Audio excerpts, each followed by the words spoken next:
ظاہر ہے کہ جس طرح مرتب اور جلسے اس طرح آج کل ہوتے ہیں، دور رسالت مآب میں اس طرح کا تو رواج تھا ہی نہیں۔ اب جتنے بھی مسالک اور مذاہب کے اندر ہوتے ہیں، پروگرام ہیں، جلسے ہیں، تقریبات ہیں، جلوس ہیں، تو اس طرح کا سٹائل اس دور میں تو یقیناً تھا نہیں۔ مرور زمانہ کے ساتھ جو یہ چیزیں آ گئی، لیکن روح اگر وہی ہے تو اختلاف نہیں ہے۔ باقی اس عنوان سے بیٹھے ہوں، بات کی ہو،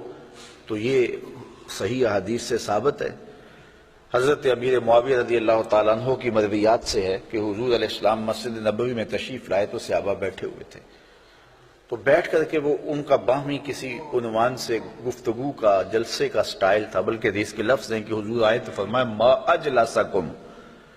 تم کیوں بیٹھے ہوئے ہو، تمہارے اس جلوس کا، بیٹھنے کا، جلسے کا کیا مقصد ہے؟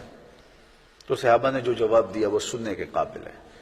انہوں نے کہا جلسنا نذکر اللہ و نحمدہ علی ما ہدانا للاسلام و من علینا بکا، حضور ہمارے بیٹھنے کا مقصد یہ ہے کہ ہم اللہ کی حمد بول رہے ہیں، اس کی ثنا کر رہے ہیں، اس کا شکریہ ادا کر رہے ہیں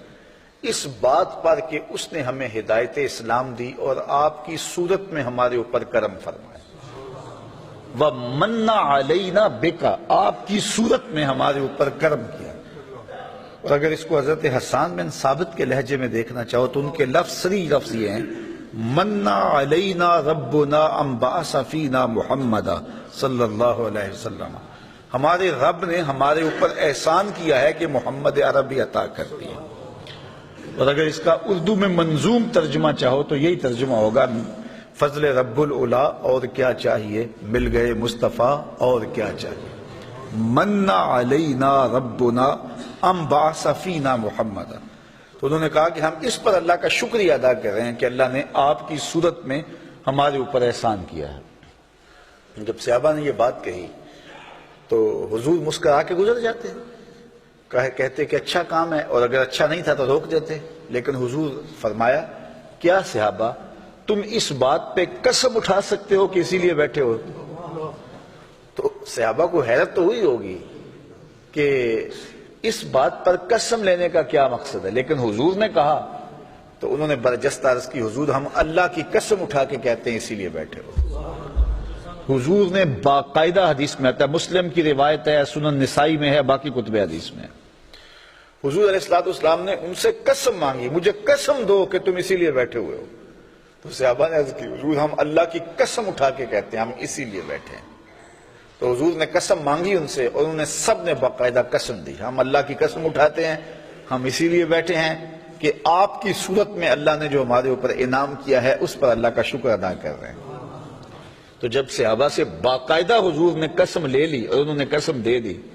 تو حضور علیہ السلام نے فرمایا صحابہ میں تم سے جو قسم لی ہے وہ کسی تہمت کی بنیاد پر نہیں لی، کوئی شک نہیں تھا تمہارے قول کی صداقت پر کہ میں نے قسم سے تصدیق چاہی ہو، بلکہ ماجرا کچھ اور تھا، اور وہ کیا تھا کہ میں حجرے میں تھا، اتانی جبریل علیہ السلام، میرے پاس حضرت جبریل امین آئے، تم باہر بیٹھ کے مجلس کر رہے تھے اور میں حجرے میں بیٹھا ہوا تھا، اتانی جبریل علیہ السلام،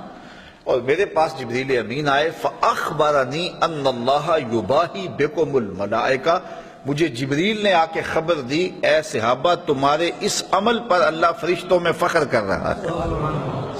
تمہارے اس عمل پر، فاخبرنی ان اللہ یباہی بکم الملائکہ، تمہارے اس عمل پر اللہ فرشتوں میں ناز کر رہا ہے، فرشتوں میں فخر کر رہا ہے کہ میں نے ان کو ایک نعمت دی تھی، کتنے قدردان ہیں کہ اب بھی بیٹھ کے اس کا شکریہ ادا کر رہے ہیں۔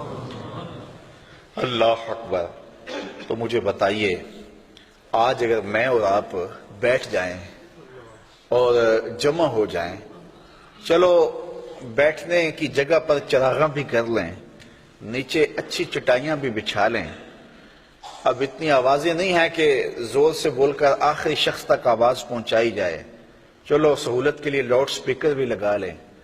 کوئی دور و نزدیک سے لوگ آئے ہیں ان کے لیے کوئی کھانے کا، شیرینی کا انتظام بھی کر لیں، تو اس میں کیا قباحت ہوگی؟ یہ کیا بالکل اسی مجلس کا تسلسل دکھائی نہیں دیتا؟ ہاں اگر ضد ہے تو اس پر بڑی باتیں کی جا سکتی ہیں اور کی بھی جاتی ہیں، لیکن اگر ضد نہیں ہے، انصاف کی نظر سے دیکھا جائے تو اگر اسی عنوان سے میں بیٹھ جاؤں اور آپ بیٹھ جائیں اور ہم جو ہے وہ اپنے رزق سے اس کے لیے کوئی دوستوں کے لیے اہتمام بھی کھانے کا کر لیں اور حضور علیہ السلام کی سیرت کو عنوان چھیڑ لیں، فضائل و مناقب کی باتیں کر لیں، تو اس میں کوئی قباحت نہیں۔